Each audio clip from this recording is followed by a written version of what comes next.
அனைவருக்கும் வணக்கம். இப்போ நான் வந்துட்டு இந்த ஆயுஷ்மான் பாரத்துக்கு வந்துட்டு பிஎம்ஜேஒய்க்கு எப்படி ரெஜிஸ்டர் பண்ணுறதுன்னு பார்த்துருந்தேன். அந்த லிங்க்கில் போயிடுங்க. pmjoy.ni.nhc.gov.in அந்த வெப்சைட்டில் போயிட்டு அதில் வந்துட்டு ஆப்ரேட்டர் செலக்ட் பண்ணுங்கள். லொக்கேஷன் வந்து அளவு கொடுத்துட்டு ஆப்ரேட்டர் செலக்ட் பண்ணிங்கன்னா சிஎஸ்சி லாகின் கேட்கும். சரிங்களா? சிஎஸ்சி லாகினை கிளிக் பண்ணிவிடுங்க. கிளிக் பண்ணிவிட்டு ஐடி பாஸ்வேர்ட் போட்டு கேப்சா டைப் பண்ணிவிடுங்க. கேப்சா டைப் பண்ணிட்டீங்கன்னா உள்ள லாகின் ஆகிடும். உள்ள லாகின் ஆனே ஓடிபி கேட்டுச்சு அப்படின்னா அவங்களுக்கு வந்து ஆல்ரெடி ஆக்டிவேட்டில் இருக்குன்னு அர்த்தம். இந்த மாதிரி வந்துச்சுன்னா உங்களுக்கு ஆக்டிவேட் இல்லைன்னு அர்த்தம். ஆக்டிவேட் இல்லைன்னா அடுத்த ஸ்டேஜுக்கு போகும். அடுத்த ஸ்டேஜில் வந்து உங்களோட ஆதார் நம்பர் கேட்கும். இந்த ஆதார் நம்பரை வந்து இங்கே டைப் பண்ணிவிடுங்க. டைப் பண்ணிவிட்டு வேலிடேட் கொடுத்தீங்க அப்படின்னா வேலிடேட் ஆகிடும். வேலிடேட் ஆனதுக்கப்புறம் நீங்கள் கேவிசி 2 மூலியமாக பண்ணிக்கலாம். ஓடிபி பண்ணிக்கலாம், ஃபிங்கர் பிரிண்ட் பண்ணிக்கலாம். நீங்கள் ஓடிபி கிளிக் பண்ணிவிடுங்க. கிளிக் பண்ணிவிட்டு இந்த கன்சென்ட் வந்துட்டு டிக் பண்ணி அளவு கொடுத்துருங்க. அளவு கொடுத்துட்டீங்கன்னா ஓடிபி ஆதார் லிங்க்டு ஃபோன் நம்பருக்கு ஓடிபி போகும். அதாவது விஎல்ஏயோட ஆதார் லிங்க்டு ஃபோன் நம்பருக்கு ஓடிபி போகும்.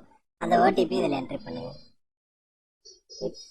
இப்போ பார்த்தீங்க அப்படின்னா அது ஓடிபி போட்டோடனே வெரிஃபை ஆகிட்டு உள்ளே வந்துருச்சு. உள்ளே வந்தோடனே அவரோட மேனிட்டரி டீட்டெயிலாம் ஃபில் பண்ணும். அவர் மேனிட்டரி டீட்டெயில் அதை எடுத்துக்குது. சரிங்களா? இப்போ கரண்ட் அட்ரஸ் சேம் அட்ரஸ் அப்படின்னு கொடுத்துருங்கன்னா அது அப்படியே டிக் ஆகிக்கும். சரிங்களா? டிக் ஆனதுக்கப்புறம் மெயில் மட்டும் வெரிஃபை பண்ணோம். மெயில் ஐடி மட்டும் நீங்கள் வெரிஃபை பண்ணிவிடுங்க. ஆதார்லேருந்து எல்லா டேட்டா ரிட்ரீவ் ஆனதுக்கப்புறம் மெயில் ஐடி, ஃபோன் நம்பர் இது 2 மட்டும் வெரிஃபை பண்ணுங்கள். மெயில் ஐடியை ஃபஸ்ட்டு வெரிஃபை பண்ணுங்கள். மெயில் ஐடி வெரிஃபை பண்ணுங்க எப்படின்னா இதுக்கு ஒரு லிங்க் வந்து இந்த கொடுத்துருக்கிற மெயிலுக்கு ஒரு லிங்க் போகும். அந்த லிங்க்கை கிளிக் பண்ணி வெரிஃபைன்னு கொடுத்துருங்க. சரிங்களா? வெரிஃபைன்னு கொடுத்துட்டு ஓப்பன் ஆகிடும்.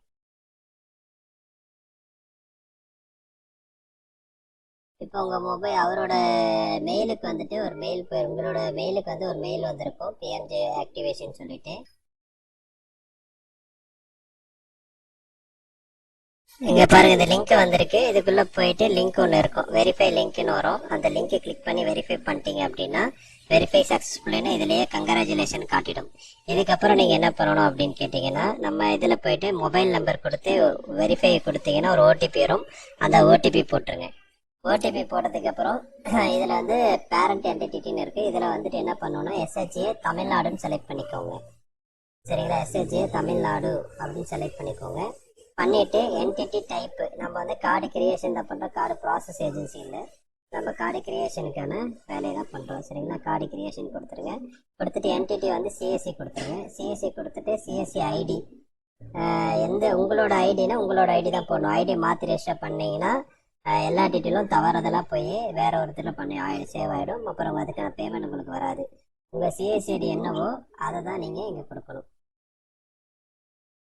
சரிங்களா? உங்கள் சிஎஸ்சி ஐடி இங்கே டைப் பண்ணிவிடுங்க.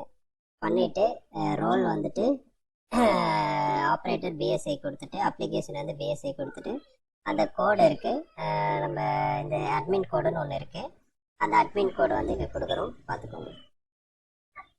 இப்போ பாருங்கள், அந்த மெயில் வெரிஃபிகேஷன் சக்ஸஸ்ஃபுல்னு வந்துருச்சு. மெயில் சக்ஸஸ்ஃபுல் வந்ததுக்கு அப்புறம் தான் நீங்கள் ஃபோன் நம்பர் வெரிஃபிகேஷன் பண்ணணும்.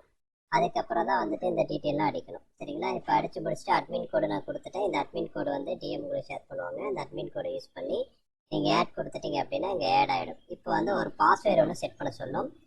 பாஸ்வேர்டு நீங்கள் எது வேணாலும் செட் பண்ணிக்கோங்க. யூசர் ஐடி ஒன்று செட் பண்ணிக்கோங்க. செட் பண்ணிவிட்டு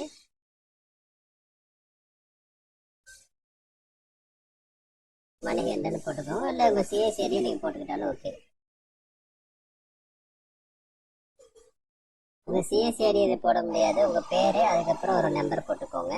அதே மாதிரி அந்த பாஸ்வேர்டு வந்து ஸ்பெஷல் கேரக்டர் அட்லீஸ்ட் 8 இதில் இருக்க பாருங்கள், இதில் இருக்கிற மாதிரி தான் போடணும். அட்லீஸ்ட் 8 கேரக்டர் இருக்கணும். ஒரு நம்பர் இருக்கணும். அதில் ஒரு அப்பர் கேஸ் இருக்கணும், ஒரு லோயர் கேஸ் இருக்கணும்.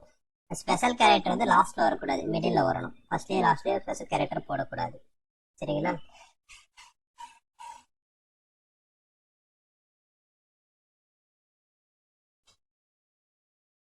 சரிங்களா? அவரோட இது போட்டுட்டேன். மணி ஆட் 190 அந்த பாஸ்வேர்ட் போட்டாச்சு. இதே மாதிரி தான் நீங்கள் போடணும், அப்போ தான் வெரிஃபை ஆகும். ஸ்பெஷல் கேரக்டர் வந்து லாஸ்ட்டில் நீங்கள் யூஸ் பண்ணக்கூடாது, மிடில் தான் யூஸ் பண்ணணும்.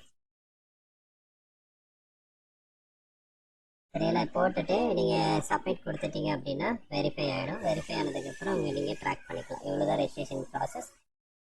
டவுட் இருந்தால் ஓகேங்க. தேங்க்யூ. இந்த ஐடி கிரியேஷன் வந்து இன்னைக்கு பண்ணிட்டீங்கன்னா நாளைக்கு காலைல அப்ரூவ் ஆகிடும். சரிங்களா? அப்ரூவ் ஆனதை நீங்கள் இந்த லிங்க்கில் போயிட்டு நீங்கள் ட்ராக் ஸ்டேட்டஸில் போய் செக் பண்ணிக்கலாம். திரும்ப லாகின் பண்ணிங்கன்னா அதிலே நீங்கள் செக் பண்ணிக்கலாம். சரிங்களா? தேங்க்யூ. ரெஜிஸ்ட்ரேஷன் ப்ராசஸ் இவ்வளோ தான். நன்றி.